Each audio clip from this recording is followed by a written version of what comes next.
I do not want to earn a lot of money and be unhappy. I do not care about that at all. I care about having just enough money to get by and to be able to travel. Hello there, and welcome to Travel Tomato. This is Jun here in Brooklyn, New York, and with me here today is Jacob from Germany.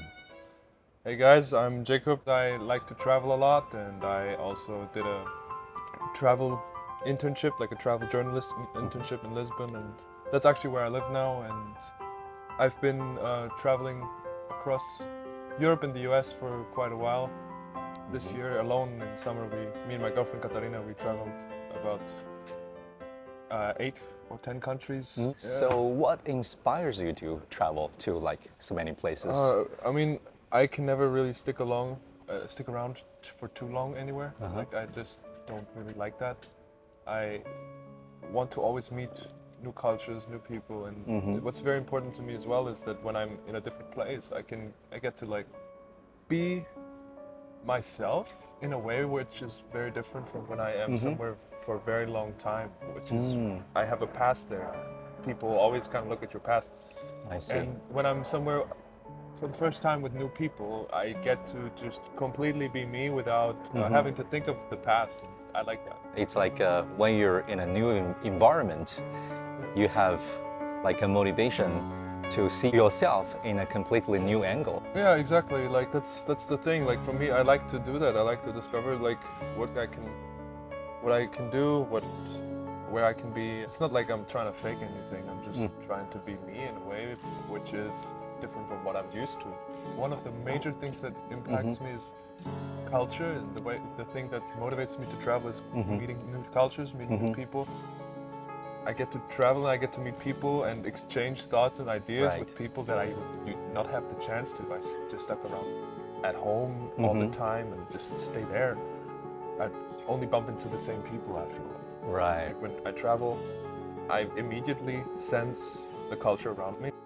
Do you have a specific example for culture shock? Actually, yeah. I mean, in Europe, I don't really have that many examples of culture shock because in Europe, everything is so similar. Like when I actually came to the US this time, I had a bit of a culture shock. In Europe, like all these different like ethnicities and people, usually they still have a stronger tie to their identity. Like you'll have people kind of identifying more with their origins. Like for example, if you have some Germans who have Turkish origins, they'll be very much more like aware of their Turkish origins.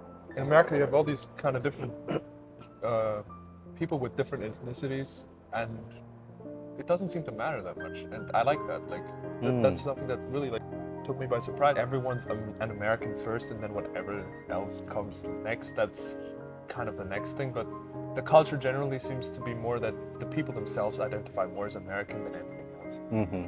Yeah. Yeah, I think that's why people say this place is like a melting pot. Yeah. Well, yeah, it has different layers of meanings, but first of all, it's a kind of the acceptance or tolerance for people from all over the world.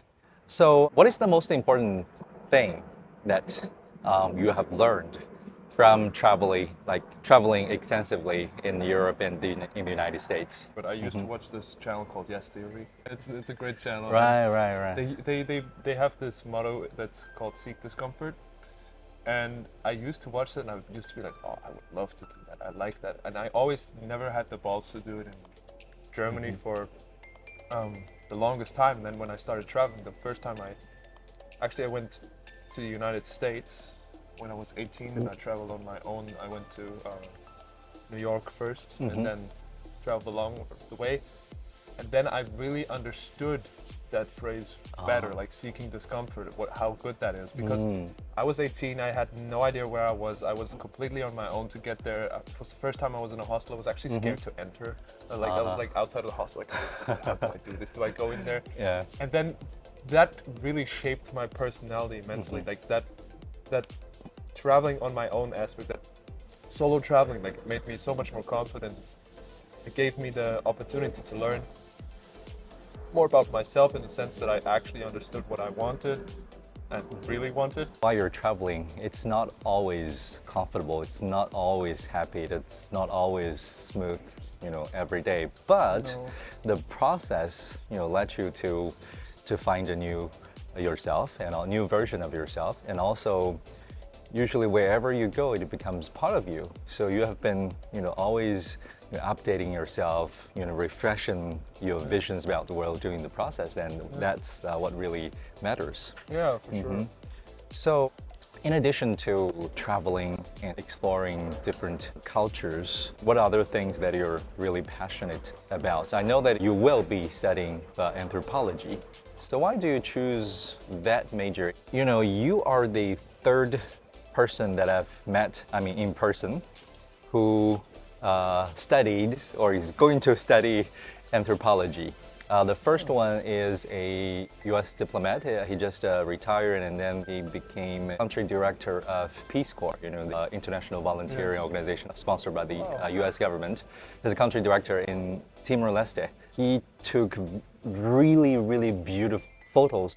Every picture itself has a very strong storytelling effect. The other is from Japan, who is also very concerned about about this world, about the environment, about sustainability. He studied in Netherlands, also anthropology. So you are the third one. That's not something like for like business or computer science or management. It's like everywhere. So why do you choose this, such a fascinating major? Well, I love culture. And I chose anthropology because it's the subject that I think will lead me to a better understanding of humans, and to a better understanding of how culture works and how all that stuff works. Because anthropology, unlike just cultural anthropology or just biological anthropology actually combines cultural elements, so also like social science elements, and also biological anthropology, which is like evolutionary biology, this kind of stuff.